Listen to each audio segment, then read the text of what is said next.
All right, everybody, we're back with my man Maurice from Kia of Attleboro, and today we are going to be talking about the 2023 Kia Sorento Hybrid. Maurice, welcome back, buddy. Thank you. Thank you so much for having me. Always exciting. Of course, dude. So let's talk about the Sorento Hybrid. You and I had talked about it last week about what we wanted to put on the show, and this is definitely a big seller for you guys. But tell us a little about the Sorento story, because this isn't the first one Kia's had out.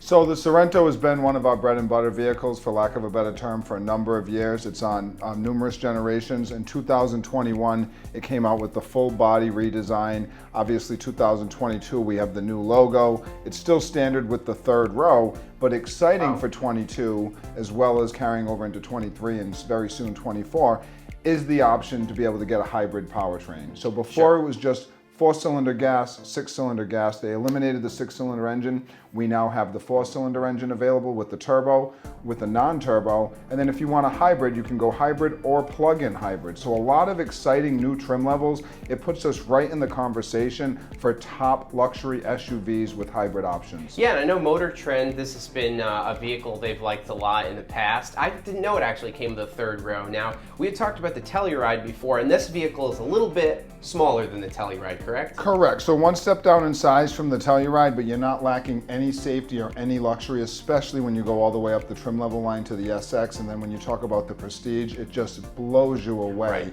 with luxury options. Absolutely. I like the new redesign, especially with the new Kia logo. Are they LED headlights and taillights? They are LED headlights and taillights. Nice, of course. And we've got some fog lights down here. I like the design, obviously, for an SUV. It looks fairly aerodynamic. We were talking about powertrains. What do we have for horsepower and torque?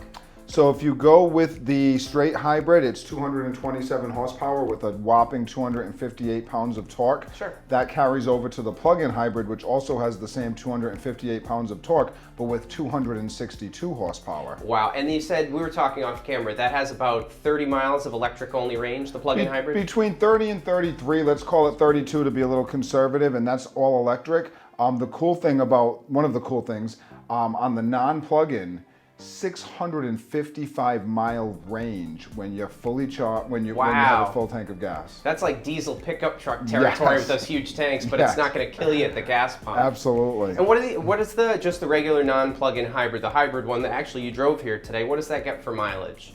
You're at about 34 mpg. Very nice. Which is good for a third row SUV. That's very nice.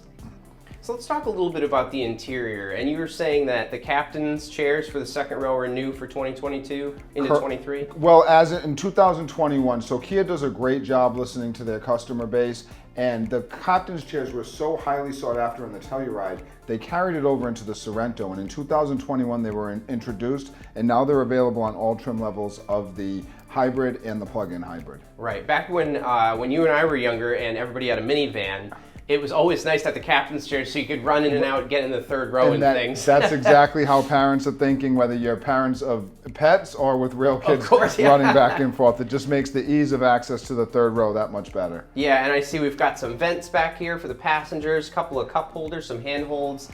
Nice stereo system, and it looks like there's a lot of leg room in there.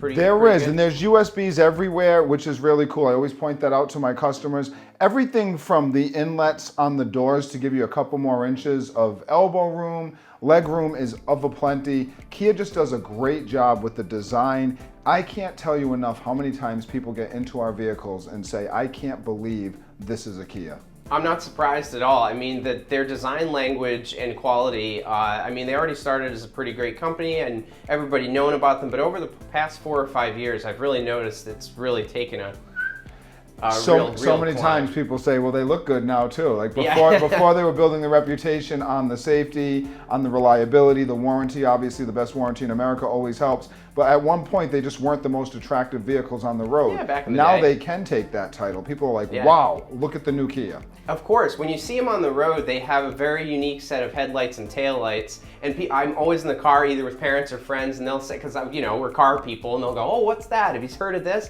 I'm like, "That's a Kia." That's a Kia. No, I'm like, "Yes, it is." Now, Maurice, while I steer the TV here, tell us a little bit about our safety features. Of course, it comes with a myriad of safety features, as all the Kia products do, right? It does come standard with a whole host of Kia DriveWise safety features. When you go to the top trim level, the SX Prestige, you get the highly sought after blind spot view monitor, which is so cool. It actually shows you in the display what's next to you? Yes, so the best way I like to describe it is when you put on your right turn signal, you get to see what's on the right-hand side of the vehicle. When you put on your left turn signal, you get to see what's on the left-hand side of the vehicle. It's a very nice safety feature. People get spoiled once they have it. They don't want to drive a vehicle without it. Yep, and the nice thing is you don't have to stare at it. You can just glance down and see if there's something there, which keeps your eyes kind of on the road, right? Keeps your eyes on the road. And then the other safety features that are standard are the forward collision. It's not just forward collision alert, it's an avoidance assist, so if it detects anything from a car or a pedestrian or even a cyclist, it will help you with the brakes. Oh, that's great, especially, I don't want to say anything about cyclists, but we know some people don't pay attention when they're driving on the road, and this is a good feature for that. Absolutely, absolutely. This is, okay, so I was just driving literally a vehicle, which I won't mention, with a $103,000 price tag, and it had this similar camera system in it. Tell us a little bit about this, because I think this is great, especially if you have kids, pets, parking lots. It's the 360 camera. So it's a combination of 4 exterior mounted cameras that gives you a complete 360 view of the vehicle when you're parking, reverse, forward, in any type of situation. You can turn it on to see what's around the vehicle before you park, before you exit, and so forth. It's great for kids, it's great for toddlers with, you know, toys and stuff laying around, for pets or any type of situation. It's just going to make it that much more safe with that type of visibility. And it still gives you the beep beep beeps? Lots of beeps. That's the professional way of describing it, right? Yes. And then we have the navigation-based smart cruise control, which I think is really neat too. This isn't, it's not a $200,000 vehicle yet. It comes with all this safety equipment, which is really impressive. Some of these features, once again, I hear it all of the time. People will say, I only see that in X brand. I only see that in Y brand. Or they come from something a little higher up that doesn't have those things. Correct. Or they had to go way up the price tag line to get those features where they're standard in our luxury trim levels. Of course. And things like the navigation-based smart cruise control not only keeps you in the lane, even when the lane is curving, it will keep you a safe distance from the car in front of you as well, and works with the navigation to detect turns ahead. And it slows down a little bit, so you don't have the cruise on 75 and you go through the S turns in Pawtucket, for those of you in Rhode Island, and it's just ripping through. It slows you down automatically. Yeah, that's great.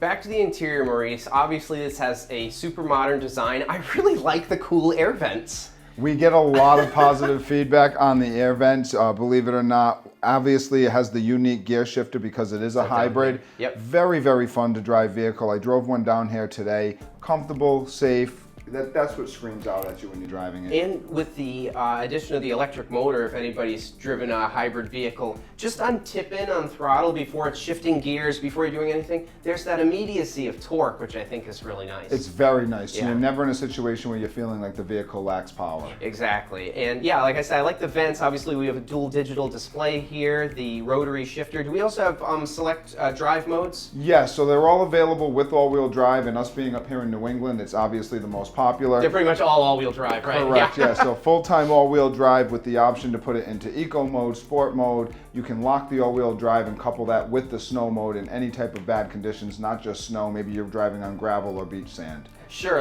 or going camping and you're going over some rutted terrain, or it's a little muddy from the night before. Absolutely. Yeah, it's super useful. Ask me how I know, getting stuck with four-wheel drive with open differentials. Oops. But yeah, I think it's a really smart design. I think it's upscale. I like the leather-wrapped steering wheel. We got all our steering wheel mounted controls on here. I just really like the design. I like that, of course, we always talk about buttons. It has actual buttons for things. Correct. So you're not taking your eyes off the road trying to get on the screen. You're not trying to dial through 17 options just to change the radio station. Looking at you, luxury brands. I really do think it's really neat looking interior. Lastly, let's look at, is this the SX trim or the Prestige? This is an SX Prestige trim with, I just think this is absolutely gorgeous. Navy? It's navy. Yeah. And it's not Kia's real terminology, but the navy blue with the cream, they actually call it light gray. Oh yeah. I call it cream, it's that light. It's just such a gorgeous setup. And the seats are dark, so if you have kids, you can still go after this trim level. And it just gives it such a luxury feel. I mean, these are color combinations that you would find in something like a British or German luxury brand. I was going to go Volvo XC90. Yes. Especially with the shape of the wheel and the lighter interior colors, a little bit Scandinavian. I think it's even the vents look. I know I keep talking about the vents, but they even look cooler at this angle. They do. They look very cool, and we just keep getting positive feedback and winning awards on the design. Yeah. Maurice, thanks as always for coming down and showing us the new Kia products. Tell us where we can get them.